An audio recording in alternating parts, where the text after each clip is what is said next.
Olá, seja bem-vindo ao canal. No capítulo 2 de Daniel, nós vimos aí Daniel interpretando o sonho do rei Nabucodonosor.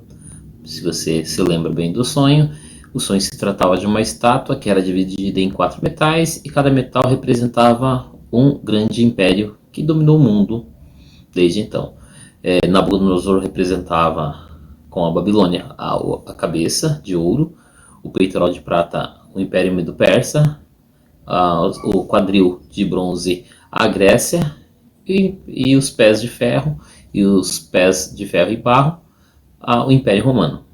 Só que o capítulo 3 já começa da seguinte maneira: o rei Nabucodonosor fez uma estátua de ouro, a altura da qual era de 60 côvados, 30 metros, e a sua largura de 6 côvados, 3 metros. Levantou-a no campo de Dura, na província da Babilônia. Então nós vemos aí que o rei Nabucodonosor, ele acabou fazendo uma estátua de ouro.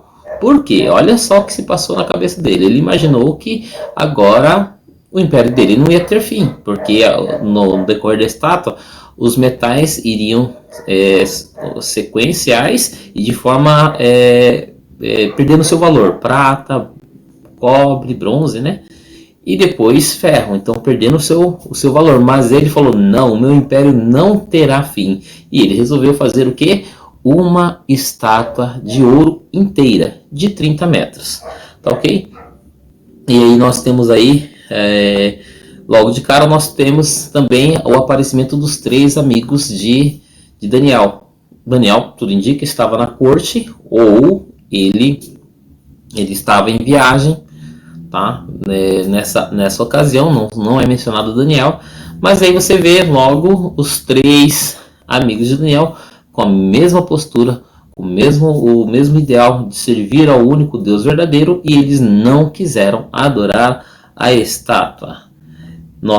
Eu ainda tenho mais uma imagem para mostrar isso, todos se prostrando, porque a ideia era que todos se ajuntassem e depois de tocar as trombetas, as flautas, os instrumentos, né?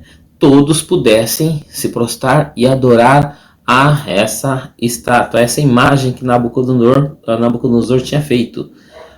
E algo que não aconteceu. E aí o que aconteceu? Nabucodonosor, alguns oficiais disseram que alguns judeus não estavam se prostrando, e Nabucodonosor procurou saber quem era e pediu para que trouxessem Sadraque, Mesaque e Abednego.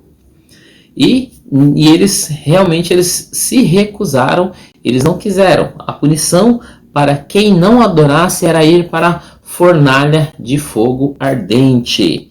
Tá ok? E aí nós temos aí, eu vou ler aí um dos versículos finais, da qual o Sadraque, Mesaque e Abednego, eles falam para o rei Nabucodonosor. Falou Nabucodonosor, disse, aliás, o versículo 17, deixa eu ver, versículo 17, diz o seguinte: eis que o nosso Deus, a quem nós servimos, pode nos livrar da fornalha de fogo ardente, e ele nos livrará da tua mão, ó rei. Isso foi a fala que eles tiveram para com o rei Nabucodonosor, no qual ele acabou ficando furioso. E disse para que se colocasse a fornalha 7 vezes mais quente. Tá? Então ela foi aquecida 7 vezes mais, e aí prenderam, né, a Sadraque, Mesaque e Abednego, e fez com que eles fossem jogados. Só que a fornalha estava tão quente que até os soldados que levaram eles para a fornalha eles acabaram morrendo ao lançar os 3 na fornalha. E quando tudo parecia que havia terminado, nós vemos o seguinte: Nabucodonosor olha para a fornalha e vê quatro pessoas lá dentro. Então, vamos ver o que se passa. No versículo 23 em diante, versículo 24, então o rei Nabucodonosor se espantou e se levantou depressa e falou e disse aos seus conselheiros: não lançamos nós dentro do fogo 3 homens atados? Responderam ao rei: é verdade, ó rei. Disse ele: eu, porém, vejo 4 homens soltos, que andam passeando dentro do fogo, e nenhum dano sofrem. E o aspecto do quarto é semelhante a um filho dos deuses. Nós sabemos quem é realmente que estava com Sadraque, Mesaque e Abednego na fornalha, certo? Então, chegando Nabucodonosor à porta da fornalha de fogo ardente, falou dizendo: Sadraque, Mesaque e Abednego, servos do Deus Altíssimo, saí e vinde. Logo, Sadraque, Mesaque e Abednego saíram do meio do fogo. E os sátrapas, os prefeitos, os governadores e os conselheiros do rei, estando reunidos, viram que o fogo não tinha poder algum sobre os corpos desses homens, nem foram chamuscados os cabelos da sua cabeça, nem sofreram mudança aos seus mantos, nem sobre eles tinham passado o cheiro de fogo.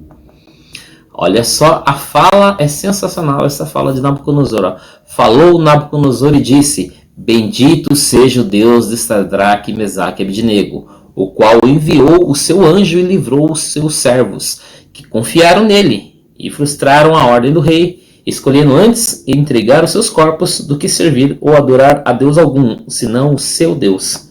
Por mim, pois, é feito um decreto, que todo povo, nação e língua que proferir blasfêmia contra o Deus de Sadraque, Mesaque e Abednego seja despedaçado, e as suas casas sejam feitas um monturo, porquanto não há outro Deus que possa livrar dessa maneira.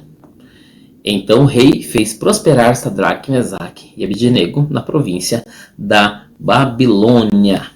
Tá, ok? Então nós vemos aí algo importantíssimo que aconteceu na vida desses três, que mantiveram a sua fidelidade para com o Senhor Deus, não querendo se contaminar com os alimentos dos babilônios, lá no primeiro capítulo. Nós não vimos a aparição deles no capítulo 2, mas no capítulo 3 eles estão aí de volta mantendo a mesma postura, mesmo sem a presença de Daniel nessa ocasião. Tá ok? Mas algo de semelhante, olha só. Eles foram obrigados a adorar a estátua e eles se recusaram.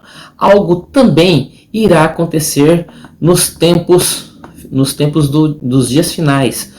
Nós vamos ver aí o capítulo 13 de Apocalipse, no versículo 12. Olha só o que vai acontecer para aqueles que estiverem na tribulação.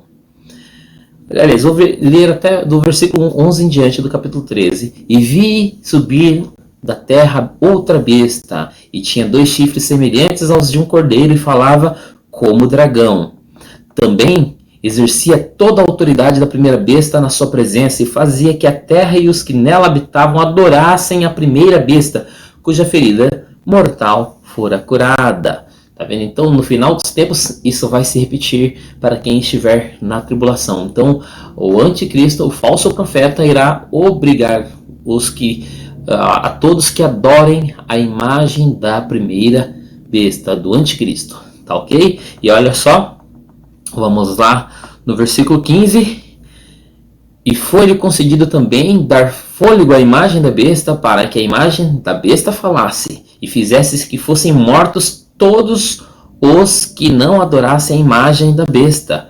Tá? Então, ao contrário dessa imagem de Nabucodonosor, que era estática, ela não falava, a imagem da besta irá falar. E vão ser mortos todos estes que não adorarem. Então, nós vemos aí Deus dando livramento para os que não adoraram a imagem de Nabucodonosor, Sadraque, Mesaque e Abednego. E nessa situação, o livramento é diferente. Todos aqueles que não negarem a sua fé estarão vencendo a besta. Só que no versículo anterior, bem no começo do capítulo 13, nós vemos aí. Deixa-me ver. Olha só, no versículo 4. E adoraram o dragão porque deu à besta a sua autoridade. E adoraram a besta dizendo: quem é semelhante à besta? Quem poderá batalhar contra ela? Foi-lhe dada uma boca que proferia arrogâncias e blasfêmias, e deu-se-lhe autoridade para atuar por 42 meses. E abriu a boca em blasfêmias contra Deus, para blasfemar do seu nome, e do seu tabernáculo, e dos que habitam no céu. Nesse período terá gente lá no céu. Quem será, né? Também lhe foi permitido fazer guerras aos santos e vencê-los. Então, o anticristo, ele vai ser dado autoridade para vencê-los. Os cristãos do período da tribulação irão ser vencidos pelo anticristo. Eles vão morrer, mas a vitória deles não consiste em preservar a sua vida. A vitória deles está mediante a fé em Cristo Jesus. É assim que eles irão vencer o anticristo. Tá, ok? Então é só um paralelo que eu faço aí de Sadraque, Mesaque e Abednego na fornalha e nessa situação, tá? Então ambas situações são imagens postas, e aqueles que realmente amam a Deus e não se prostram diante de nenhuma outra imagem, esses serão livrados pelo Senhor, tá ok? Espero que você tenha acompanhado até então. Obrigado pela sua audiência. Deus abençoe a sua vida e até a próxima.